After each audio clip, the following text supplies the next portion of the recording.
বচন। দেখেন বচন শব্দের অর্থ কি? বচন শব্দের অর্থ সংখ্যার ধারণা। বচন শব্দের অর্থ সংখ্যার ধারণা। জি, বচন ব্যাকরণের কোন অংশে আলোচিত হয়? লেখেন শব্দ বা রূপতত্ত্ব। বচন থেকে প্রথম প্রশ্ন হবে বচন শব্দের অর্থ কি? আর উত্তর সংখ্যার ধারণা। বচন ব্যাকরণের কোন অংশে আলোচিত হয়? শব্দ বা রূপতত্ত্ব। জি, বচন কয় প্রকার?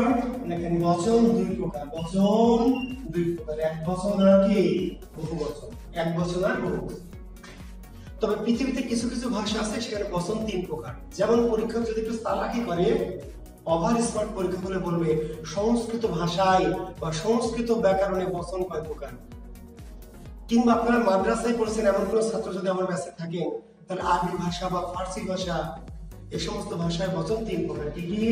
এক বচন, দ্বিবচন আর বহুবচন। আরবি ফার্সি পড়ছেন এমন কেউ আছেন কিনা? আমার ধারণা একজন আছেন যে যারা মাদ্রাসা লেভেলে পড়েছেন ইন্টারমিডিয়েটে। ওখানে বচন তিন প্রকার। আরবি ফার্সি ভাষায়, সংস্কৃত ভাষায় বচন তিন প্রকার, এক বচন, দ্বিবচন, বহুবচন। পরীক্ষা চালাকি করে যদি বলে সংস্কৃত ভাষায় বা সংস্কৃত ব্যাকরণে বচন কয় প্রকার? তিন প্রকার, তাই না? এক বচন দিবস। কিন্তু যদি বলে বচন কয় প্রকার তখন আবার আরবি ফার্সি ভাষা ধরে উত্তর দেন না, সংস্কৃত ধরে না। বচন কয় প্রকার? উত্তর দিব দুই প্রকার। জি, বাংলা ব্যাকরণ ভাষায়, তাই না? এক বচন আর বহুবচন। আমি জানি যে নিশ্চয়ই আমি বুঝেছি যে কেউ কেউ আছেন ভালো। নিশ্চয়ই আপনারা জানেন যে আরবি ভাষায় বা ফার্সি ভাষায় বচন কি তিন প্রকার, তাই না? জি, এক বচন, দ্বিবচন আর বহুবচন। সংস্কৃত ভাষায় বচন এরকম তিন প্রকার, এক বচন, দ্বিবচন, বহুবচন। লতা, লতে, লতা। নর, নরা, নরাভ্যাম, এই টাইপের দ্বিবচন আছে। আচ্ছা, বচন বোধক চিহ্নগুলো কি? বচন বোধক চিহ্নগুলো লিখলেন এই যে গুলা, গুলি, গুলো, রা। এগুলিকে বলা হয় বচন বোধক শব্দ।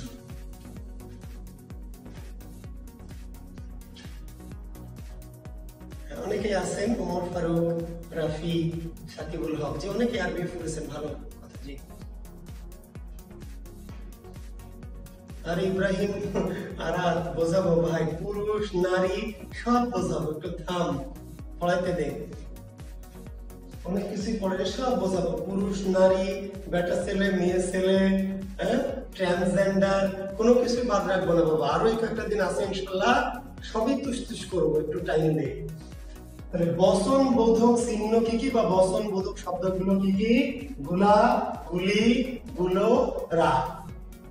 তাহলে কোন শব্দের সাথে, বিশেষ করে নাম শব্দের সাথে যদি গুলাগুলি গুলোরা, গুলাগুলি গুলো, গুলাগুলি গুলো যুক্ত হয় তাহলে বহুবচন হয়ে যায়।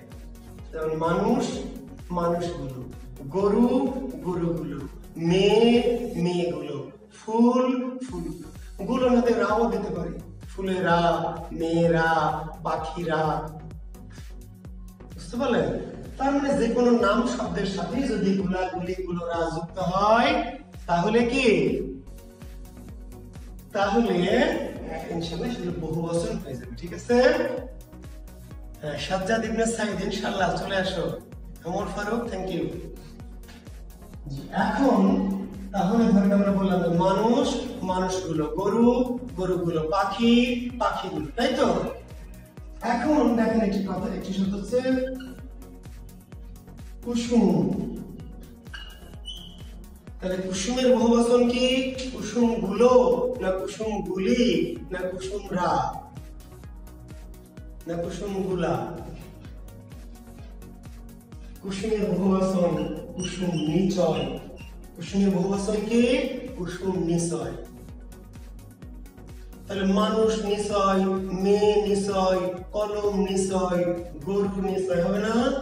না ভাই, হবে না। কারণ নিচয় কি? বিশেষ বহুবচন, বিশেষ, বিশেষ। যার নাম হচ্ছে গুলা, গুলি, গুলোরা। যার সাথে বসাবেন মেয়েগুলো, ছাগলগুলো, কুত্তাগুলো, ভেড়াগুলো, ছেলেগুলো, গুলিগুলো যার সাথে কলমগুলো, খাতাগুলো, বইগুলো, চেয়ারগুলো, টেবিলগুলো, গুলাগুলিগুলো যার সাথে বসাবেন তার সাথে বসে যাবে, বুঝতে পারলেন? কিন্তু নিচয় যার তার সাথে মানুষ নিচয়, গরু নিচয়, মেয়ে নিচয় হবে না। নিচয় একটি বহুবচন বোধক শব্দ, কিন্তু কেমন বহুবচন? বিশেষ, স্পেশাল। যার তার সাথে যায় না, কার সাথে যায়? শুধু কুসুমের সাথে। প্রশ্নটি দুই ভাবে হবে যে কুসুমের বহুবচন কি? নিচয়। উল্টা করে বলো নিচয় এই বহুবচনগুলোর সাথে কার সাথে যুক্ত হবে? কুসুম। তাহলে লেখেন বিশেষ বহুবচন। এরকম আরো কিছু বহুবচন আছে যাদের নাম বিশেষ বহুবচন, যেমন নিচয়, তারপর নিকর, তারপরে রাজি, তারপর রাশি, তারপরে হলো আবলি, তারপরে গুচ্ছ, তারপরে কুঞ্জ, মালা, দাম। লিখে নিন বিশেষ বহুবচন। কি লিখবেন? বিশেষ বহুবচন। নিচয়, নিকর, রাজি, রাশি, আবলি, গুচ্ছ, কুঞ্জ, মালা, দাম।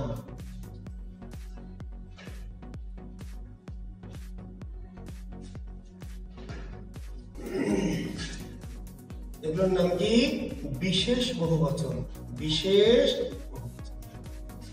এখন শুধু বিশেষ গুলো জানলেই হবে না, কোন বিশেষ কোন বিশেষ মালের পাশে বসে।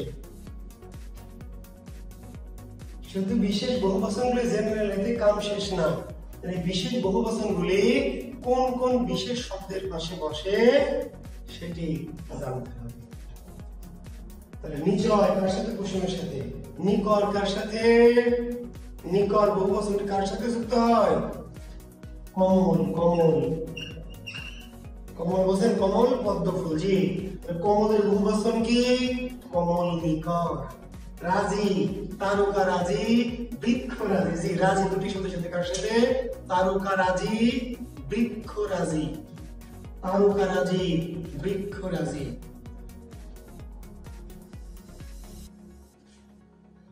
রাশি কার সাথে? বালি রাশি, জল রাশি। তাহলে একটু লিখে দিই, তারকা এবং বৃক্ষের সাথে রাজি, বালি রাশি, জল রাশি। বালি রাশি, জল রাশি। আবলি কার সাথে? পুস্তক আবলি, পত্র আবলি, গ্রন্থ আবলি। তাহলে পুস্তক, পত্র এবং গ্রন্থের সাথে বহুবচন কি? আবলি। পুস্তকের বহুবচন পুস্তক আবলি, পত্রের বহুবচন পত্র আবলি, গ্রন্থের বহুবচন গ্রন্থ আবলি। গুচ্ছ, কবিতা গুচ্ছ, গল্প গুচ্ছ। কবিতা গুচ্ছ, গল্প গুচ্ছ।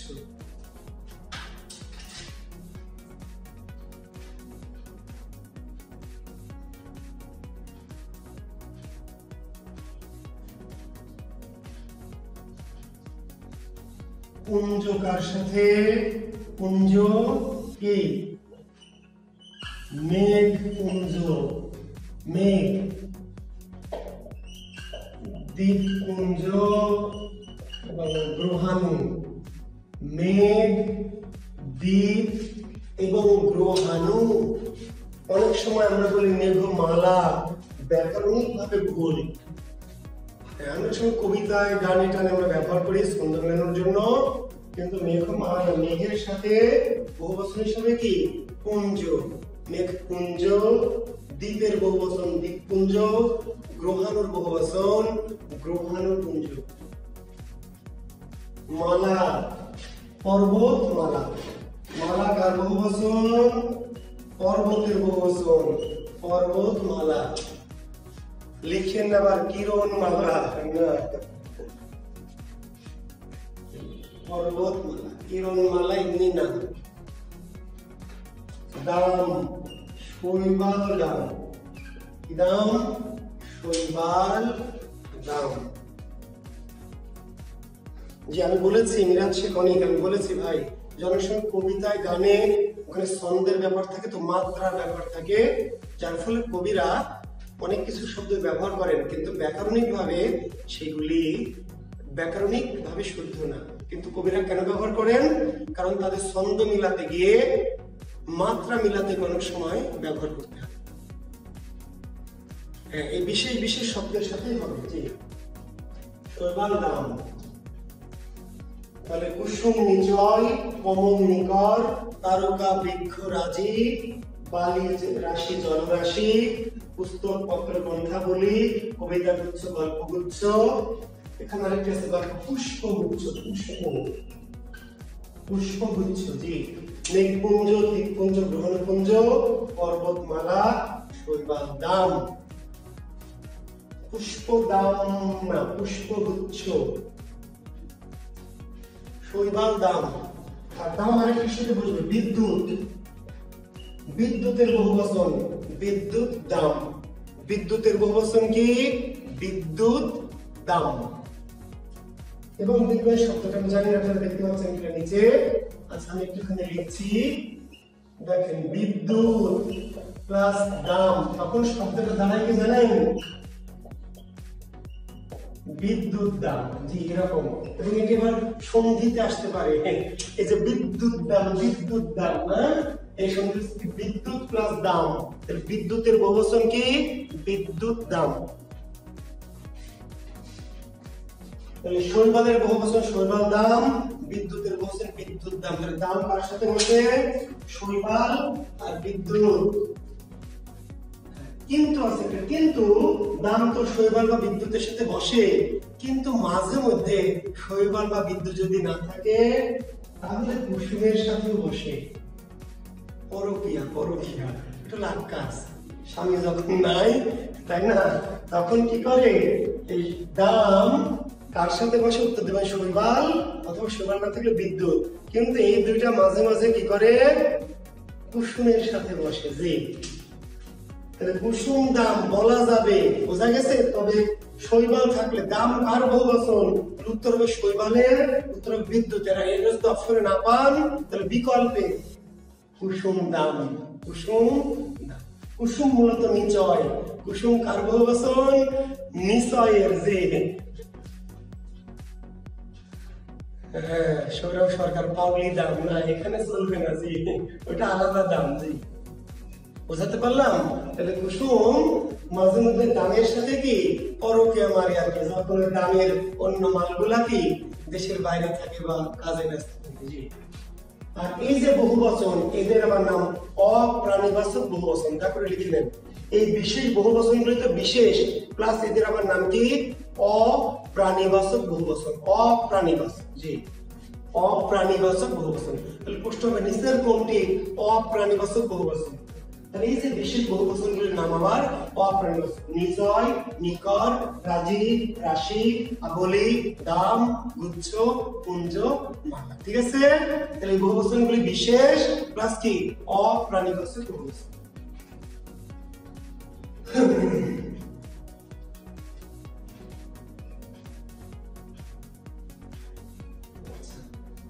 এখন দেখেন উন্নত প্রাণীর বহুবচন।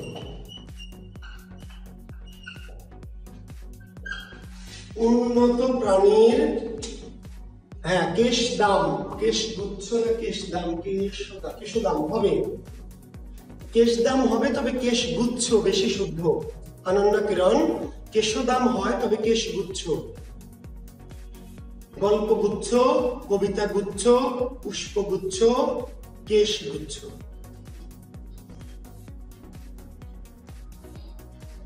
হ্যাঁ, আপাতত ওই দাম বাদ দাও, পাউলি দাম বাদ দাও, নাহলে পরীক্ষা কিন্তু গেছে। উন্নত প্রাণীর বহুবচন। কিছু বহুবচন আছে যাদেরকে আমরা কি বলছি? উন্নত প্রাণীর বহুবচন। উন্নত প্রাণীর কি কি? একটি হলো বর্গ, একটি হলো বৃন্দ, একটি হলো মণ্ডলী, আর একটি গণ। পরীক্ষা করতে হবে নিচের কোনটি উন্নত প্রাণীর বহুবচন? নিচের কোনটি উন্নত প্রাণীর বহুবচন? বুঝতে পেরেছেন? উন্নত প্রাণীর বহুবচন হিসাবে উত্তর কি দিবেন? বর্গ, বৃন্দ, মণ্ডলী এবং কি গণ। দেখেন মন্ত্রী, আবুল মাল, মনে আছে? মালের কথা না ভুলে গেছেন? হ্যাঁ, বাংলাদেশে অনেক আবুল আছে তাই না? আবুল মুন্সি, আবুল মেথর, আবুল রিক্সাওয়ালা, হ্যাঁ, আবুল দোকানদার। কিন্তু বাংলাদেশে একটাই আবুল, যার নামের পাশে কি মাল। মাল, আবুল মাল। তো এই মালের যখন বহু বচন আসবে তখন কি বলবেন? মালগুলি না মালগুলা না মালেরা? না, চাকরি নট হয়ে যাবে। কি বলতে হবে? মাল বর্গ। জি জি, মাল একজন মন্ত্রী। জি ভাই, তাহলে মন্ত্রীর বহুবচন কি? মন্ত্রী বর্গ। মন্ত্রীগুলো বসে আছে, হ্যাঁ, মন্ত্রীগুলি বসে আছে, মন্ত্রীরা বসে আছে। উপস্থাপকের কিন্তু চাকরি নট হয়ে যাবে। কি বলতে হবে? মন্ত্রী বর্গ। একজন হলে বলতে হবে মন্ত্রী মহোদয়, আর অনেক হলে বলতে হবে কি? মন্ত্রী বর্গ।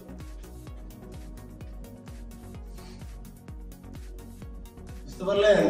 তাই বলে বলেন না আবার চোর বর্গ। গত রাতে ডাকাত মন্ডলী ধরা পড়েছে, কুলি মন্ডলী, কুলি বর্গ, মেথর বর্গ না। উন্নত প্রাণীর সাথে বর্গ, বৃন্দ, সুধী বৃন্দ, দর্শক বৃন্দ, শ্রোতা বৃন্দ, শিক্ষক, তাই না? এই যে আমি একটা উন্নত প্রাণী না, বোঝেন না? জি, কি মাল, এই যে উন্নত প্রাণী, জেল কি মাল। তাহলে শিক্ষক কি? মন্ডলী, মন্ডলী। শিক্ষকেরা বলবেন, তাহলে ঘোষণা করে নাম্বার কেটে যাবে। শিক্ষকের, শিক্ষক মন্ডলী, শিক্ষক গণ, শিক্ষক বৃন্দ। পণ্ডিত বর্গ, পণ্ডিত বৃন্দ। উন্নত প্রাণীর সাথে বর্গ, বৃন্দ, মন্ডলী, গণ। কাদের বহুবচন? উন্নত প্রাণীর। পরীক্ষা আসতে পারে ইতর প্রাণীর, ইতর প্রাণীর, ইতর প্রাণীর বা জন্তুর বহুবচন। জন্তু বা ইতর প্রাণীর বহুবচন কোনটি? একটি হলো পাল আর একটি হলো জুত। ইতর প্রাণী বা জন্তুর বহুবচন। ছাত্রবৃন্দ না ভাই, ছাত্ররা, ছাত্ররা, ছেলেরা, মেয়েরা। ছাত্রবৃন্দ। মাঝে মধ্যে ভাব নেওয়ার জন্য আপনারা বলেন, কিন্তু বলা যাবে না।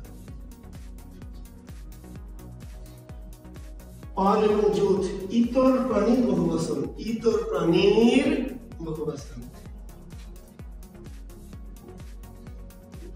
পাল, গরুর পাল, তাই না? শিশুগণ ব্যয়মন নিজ নিজ পাঠে, রাখাল ছেলে গরুর পাল লয়ে যায় মাঠে। আছে না এমন কবিতা? যে গরুর পাল, ভেড়ার পাল, ছাগলের পাল, কুত্তার পাল। মেয়ের পাল, ছেলের পাল না, মেয়ের পাল না, মেয়ের দল, ছেলের দল। ইতর প্রাণীর সাথে কি? পাল। আর একটি বিশেষ প্রাণীর সাথে জুট, কি? হস্তি জুট, হস্তি, হস্তি জুট। জি, জুট তো হ্রস্বকারী হওয়ার কথা নাকি দীর্ঘকারী করে দেখতে হবে। জুট, আচ্ছা না, দীর্ঘকার, ঠিক বলেছেন। তৎসম শব্দ, তৎসম শব্দ জুট, দীর্ঘকার দেওয়াটা বেশি অ্যাপ্রোপ্রিয়েট হবে। থ্যাংক ইউ তুমিদুর। তাহলে হস্তি জুট, আসলে হস্তি তৎসম শব্দ, জুট তৎসম, তৎসমের সাথে তৎসম। কিন্তু হাতি যদি বলে হাতি, তাহলে হাতির পাল, হাতির কি? পাল, ভেড়ার পাল, ছাগলের পাল। জি, হাতি বললে আবার জুট না, বুঝতে পারলেন? হস্তির সাথে জুট কেন? হস্তি তৎসম, জুট তৎসম, তৎসমের সাথে তৎসম। হাতির পাল, ভেড়ার পাল, ছাগলের পাল, বকরির পাল। জি, ইতর প্রাণী।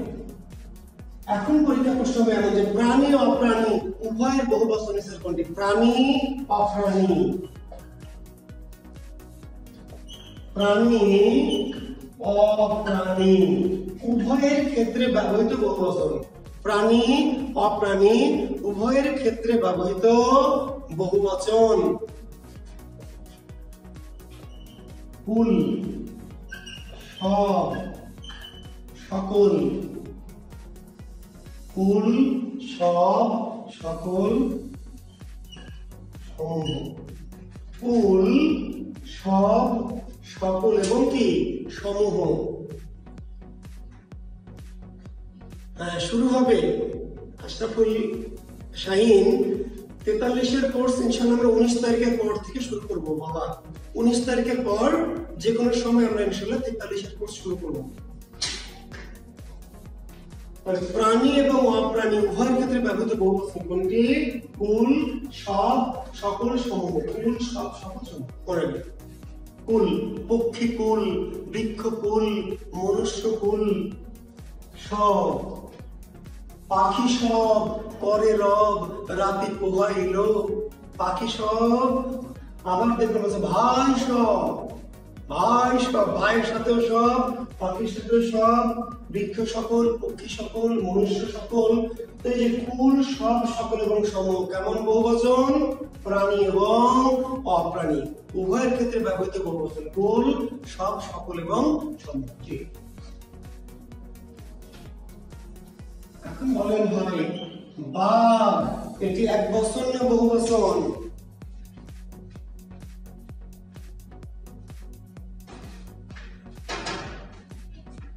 বলেন তো, বাঘ একবচন না বহুবচন? বলেন।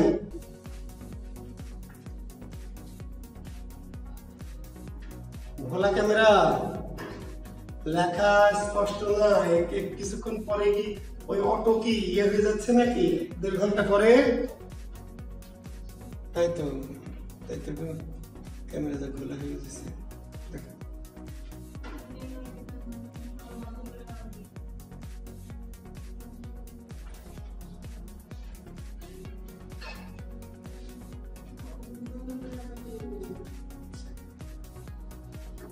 তাহলে দেখেন, বাঘ কি বহুবচন?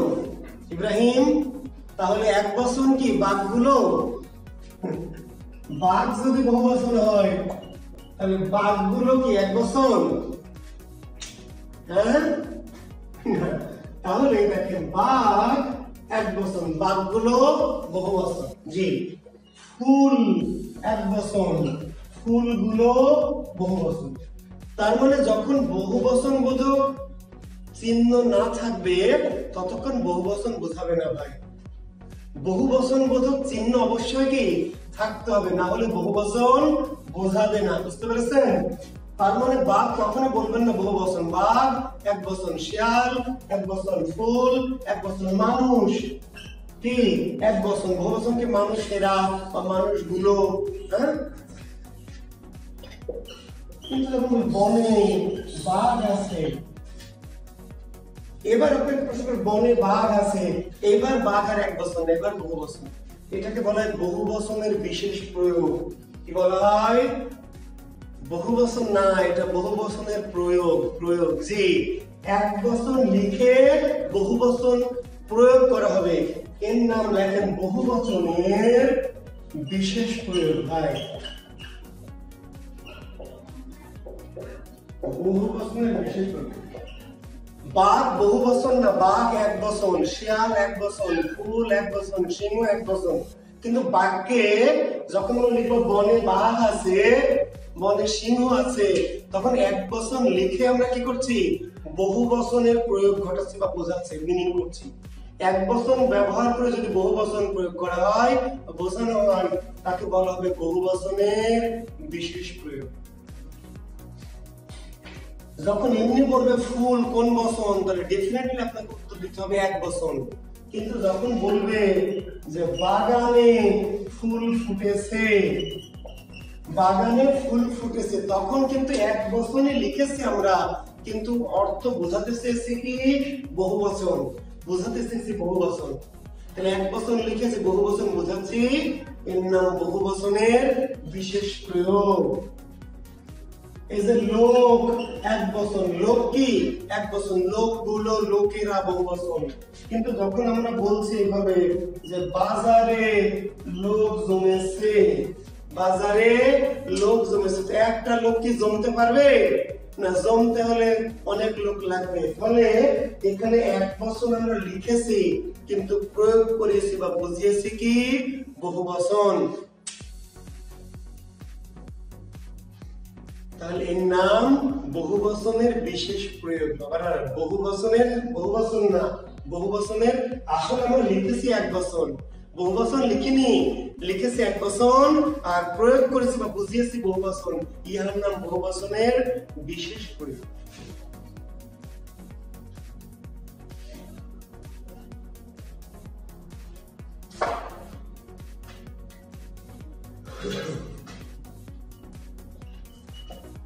এটা করিমদের বাড়ি, এটা করিমদের বাড়ি। এই বাক্যে বহুবচন আছে না নাই বলেন তো? এই বাক্যে বহুবচন আছে না নাই?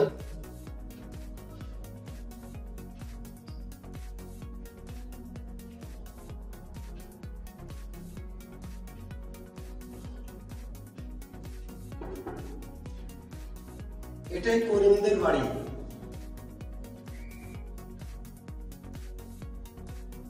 ওরে আল্লাহ, কত ভালোবাসা দিচ্ছেন আমাকে, এত শত শত কোটি কোটি ভালোবাসা আমি জীবনে আর আগে পাইনি।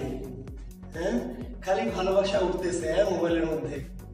আহা, জীবন আমার ধন্য হয়ে গেল আপনাদের এই ক্লাস নিতে এসে। হ্যাঁ, খালি ভালোবাসা হয়ে, খালি ভালোবাসা হয়ে। তাহলে করিমদের কি একবচন? ভালোবাসা খালি উঠতে আছে, হাই হাই। হ্যাঁ, কত মোবাইলে খালি ভালোবাসায় ভর্তি। হ্যাঁ, লাখ লাখ ভালোবাসা। ভালোবাসাতে আমি অজ্ঞান হয়ে গেলাম আপনাদের এত ভালোবাসা পেয়ে। জি, ধন্যবাদ ধন্যবাদ। করিমদের বলেন, করিমদের কি একবচন না বহুবচন? করিমদের। আচ্ছা জি, থ্যাংক ইউ ভাই, থামেন। ভালোবাসা তো পেলে আমি পাগল হয়ে যাবো, পড়াবো কেমনে, তাই না? জি, করিমদের এটি বহুবচন, করিমদের কি বহুবচন। কিন্তু ঝামেলা কোথায়?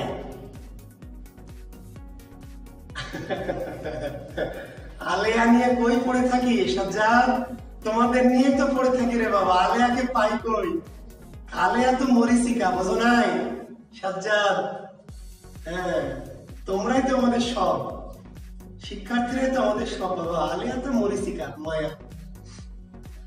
তাহলে করিমদের এটি বহুবচন। কিন্তু শিক্ষার্থী বন্ধু, প্রশ্ন হচ্ছে করিমদের বাড়ি মানে এখানে কয়জন করিম থাকে? 2 জন না 3 জন না 4 জন? কয়জন করিম?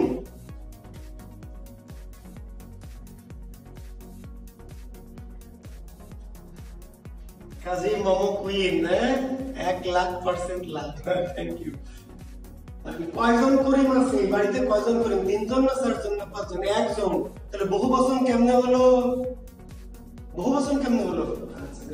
বহুবচন কেমনে হয়েছে? একজন করিম, করিমের বউ ময়না, করিম ময়নার বেটা সুলাইমান, তাই না? করিম ময়নার বেটি আম্বিয়া, এরা সবাই মিলে করিমদের।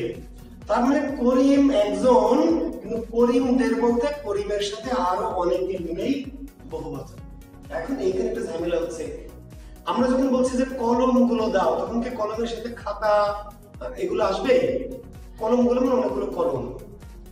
যখন বলছি জামাগুলি দাও, জামাগুলির সাথে কি প্যান্ট, পায়জামা, গেঞ্জি আসবে? জামাগুলি মানে অনেকগুলি জামা, বুঝতে পারলেন? বইগুলি মানে অনেকগুলি বই।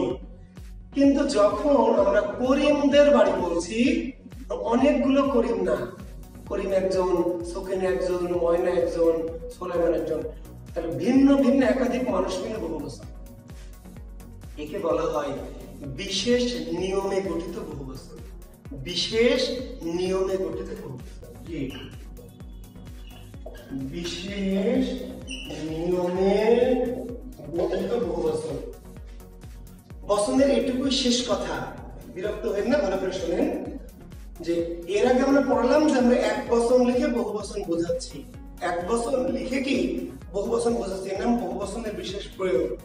বহুবচন না, আসলে একবচন, কিন্তু আমরা অর্থ প্রকাশ করেছি বহুবচন, প্রয়োগ করেছি বহুবচন। এর নাম ছিল বহুবচনের বিশেষ প্রয়োগ। আর এবার বহুবচনে লিখেছি, কিন্তু এই বহুবচনটা স্বাভাবিক বহুবচন না। স্বাভাবিক বহুবচন কি? যে একই জিনিস অনেকগুলো, কলমগুলো মানে অনেকগুলো কলম, বইগুলো মানে অনেকগুলো বই, বাঘগুলো, বাঘগুলো বললে কি আমি ওর মধ্যে হরিণ, সিংহ বুঝবো? বাঘগুলো মানে অনেক বাঘ। শিয়ালগুলো মানে অনেক শিয়াল, অন্য কিছু নাই। করিমদের বলতে আমরা অনেকগুলি করিম না, একজন করিম, একজন সুকিনা, একজন ময়না, একজন সোলাইমান, তিনজন করিমদের। তার মানে অনেক ভিন্ন ভিন্ন জিনিস মিলে বহুবচন গঠিত হয়েছে। একে বলা হচ্ছে বিশেষ নিয়মে গঠিত বহুবচন। রবীন্দ্রনাথ রায় প্রতিদিন জন্মায় না। রবীন্দ্রনাথ রায় প্রতিদিন জন্মায় না। রবীন্দ্রনাথ রায় মানে কয়জন রবীন্দ্রনাথ? 5 জন না 7 জন না 2 জন? কয়জন রবীন্দ্রনাথ? একজন। রবীন্দ্রনাথ রায় কেমনে হলো? রবীন্দ্রনাথ একজন, নজরুল একজন, জসীমউদ্দিন একজন, মীর মোশাররফ একজন, প্রমথ চৌধুরী একজন, এরা সবাই মিলে কি রবীন্দ্রনাথ রায়। তার মানে রবীন্দ্রনাথ রায় এই শব্দটা আমরা বহুবচন লিখেছি, কিন্তু এই বহুবচনটা স্বাভাবিক মেথডে একই জিনিস অনেকগুলো এভাবে গঠিত হয়নি, অনেক ভিন্ন ভিন্ন জিনিস মিলে একটা বহুবচন গঠিত হয়েছে। এর নাম বিশেষ নিয়মে গঠিত বহুবচন। তেমন 3-4টি বাক্য আছে, আমি দুটি লিখে দিয়েছি, আর দুটি লিখে নেন, তাহলে ঝামেলা শেষ।